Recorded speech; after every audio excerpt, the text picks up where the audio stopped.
5ই August ছাত্র জনতার গণ অভ্যুত্থানের ফলে ডক্টর ইউনূসের নেতৃত্বে যে তত্ত্বাবধায়ক সরকার হয়েছে, তত্ত্বাবধায়ক সরকার গঠনের পর থেকে আমাদের নেতা বিএনপি ভারপ্রাপ্ত চেয়ারম্যান জনাব তারেক রহমান বারবার একটি কথা বলে চলেছেন, বাংলাদেশে হাসিনা মুক্ত বাংলাদেশে একটি অবাধ সুষ্ঠু নির্বাচনের জন্য নির্বাচন কমিশনকে সংস্কার করতে যতদিন সময় লাগে আপনারা সেই সংস্কারের জন্য সময় নিয়ে অতি দ্রুত নির্বাচন কমিশন সংস্কার করে অতি দ্রুত একটি অবাধ সুষ্ঠু নির্বাচনের জন্য আপনারা রোডম্যাপ ঘোষণা করুন। ততদিন পর্যন্ত আমরা সহযোগিতা করছি এবং সহযোগিতা করে যাব, কিন্তু এই সময়টা কিন্তু অনন্তকালীন সময় না। ইতিমধ্যে 5টি মাস পার হয়ে গিয়েছে, এখন পর্যন্ত কিন্তু সংস্কারের নামে কিন্তু নানা ধরনের কাজ বিলম্ব করা হচ্ছে। সংবিধান সংস্কার করা কিন্তু বর্তমান তত্ত্বাবধায়ক সরকারের কাজ না। সংবিধান সংস্কারের কাজ হচ্ছে জনগণের ম্যান্ডেট নিয়ে যে সরকার নির্বাচিত হবে, জনগণের নির্বাচিত ম্যান্ডেট সরকারই এদেশের সংবিধান সংস্কার করবে। জনগণের ম্যান্ডেট ছাড়া কেউ যদি সংবিধান সংস্কার করতে যায়, সেই সংবিধান সংস্কার কিন্তু প্রশ্ন থেকেই যাবে। তত্ত্বাবধায়ক সরকারের কাজ হচ্ছে বর্তমান সময়ে যে ফ্যাসিস্ট মাফিয়া হায়ার সরকার যে জায়গা মানুষের বিচার ব্যবস্থাগুলোকে যারা পরিষ্কার করে রেখেছে, আপনারা সেই জায়গাগুলো ঠিক করুন, প্রশাসনটাকে আপনারা একটা লেভেল প্লেইং ফিল্ড আপনারা স্থাপন করুন এবং নির্বাচন কমিশনের সংস্কার করে আপনারা অতি দ্রুত নির্বাচনের ব্যবস্থা করুন।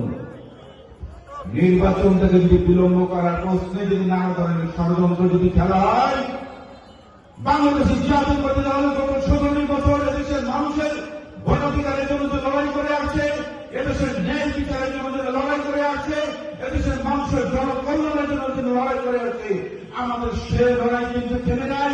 আমাদের সেই লড়াই কিন্তু এখন অব্যাহত আছে। প্রয়োজনীয় রাজপথে যদি আমাদেরকে আবার নির্বাচনে যদি নামতে হয়, আমরা আবার সেই আন্দোলনে নামার জন্য প্রস্তুত আছেন কিনা?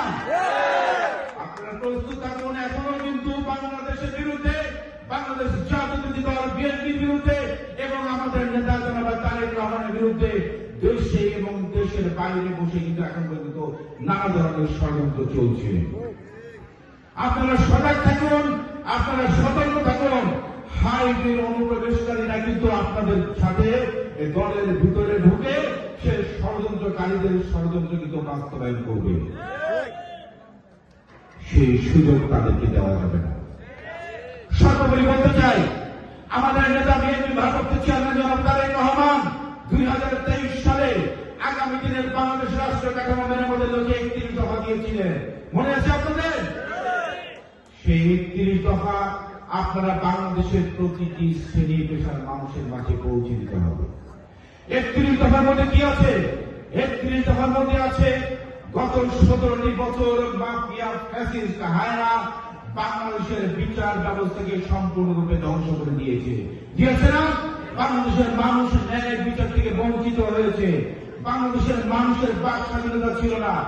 এমনকি এদেশের মসজিদের ইমামরাও জুম্মার দিনে কি খুব বাজবে, আওয়ামী লীগের নেতারা তা একটা স্ক্রিপ্ট হাতে ধরিয়ে দিত কিনা? মিজানুর রহমান আজাদের মতো মাওলানা সাহেবরা কিন্তু কোথাও শান্তিপূর্ণভাবে ওয়াজ মাহফিল কিন্তু করতে পারেনি। পেরেছে কি? এদেশের মানুষের বাক স্বাধীনতা কেড়ে নেওয়া হয়েছে। 17 বছর মাফিয়া ফ্যাসিস্ট হাসিনা সরকার বাংলাদেশের দ্রব্য মূল্যের দাম মানুষের হাতের নাগালে দাঁড়িয়ে নিয়েছে কিনা? মানুষের নাবিশ্বাস হয়ে হয়েছে। সাধারণ মানুষের দুবেলা ভাত তারা কিন্তু পেট ভরে কিন্তু খেতে পারে না। পারে?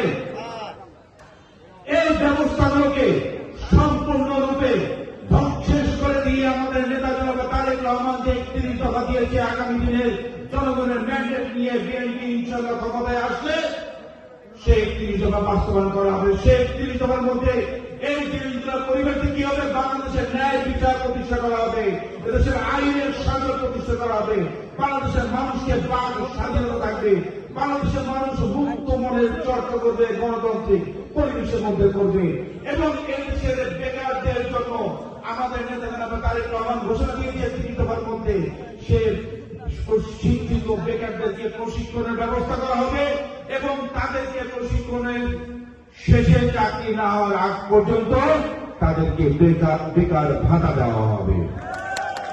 আমাদের নেতা জনাব তারেক মূল্যের সিন্ডিকেট ভেঙে দেওয়ার ঘোষণা দিয়েছেন। কৃষকরা যেন সরাসরি তাদের পণ্য যেন বাজারে মানুষের হাতের নাগালের মধ্যে পেতে পারে, সেজন্য সিন্ডিকেট ব্যবস্থা ভেঙে দেবে। তাহলে দ্রব্য মূল্যের দামও কিন্তু দেশের মানুষের জনগণের হাতের নাগালের মধ্যে আসবে। আপনারা ৩১ দফা সর্বস্তরের মানুষের মাঝে পৌঁছে দিন। আগামী দিনে ইনশাআল্লাহ জনগণের ম্যান্ডেট নিয়ে বিএনপি রাষ্ট্র ক্ষমতায় আসলে ৩১ দফার আলোকে এদেশের বাংলাদেশ আলোকে রাষ্ট্র কাঠামো ব্যবস্থা তারা গড়ে তোলা হবে এবং সেইভাবে আগামী বাংলাদেশ একটি স্বনির্ভর একটি সুখী বাংলাদেশ গড়ে তোলা হবে ইনশাআল্লাহ।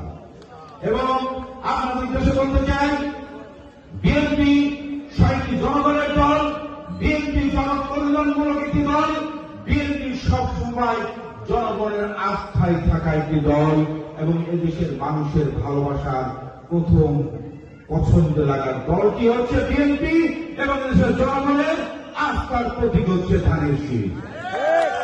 বাংলাদেশের জনগণের সকল ক্ষমতা, বিএনপির সকল ক্ষমতার উৎস হচ্ছে এদেশের জনগণ।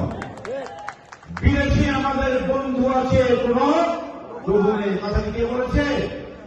শহীদ প্রেসিডেন্ট জিয়াউর রহমান বলেছে, আমরা নতজন পররাষ্ট্র থেকে সরে আসবো, আমরা কারোর তাবেদারি রাষ্ট্র আমাদের বাংলাদেশকে আমরা পরিণত হতে দেব না।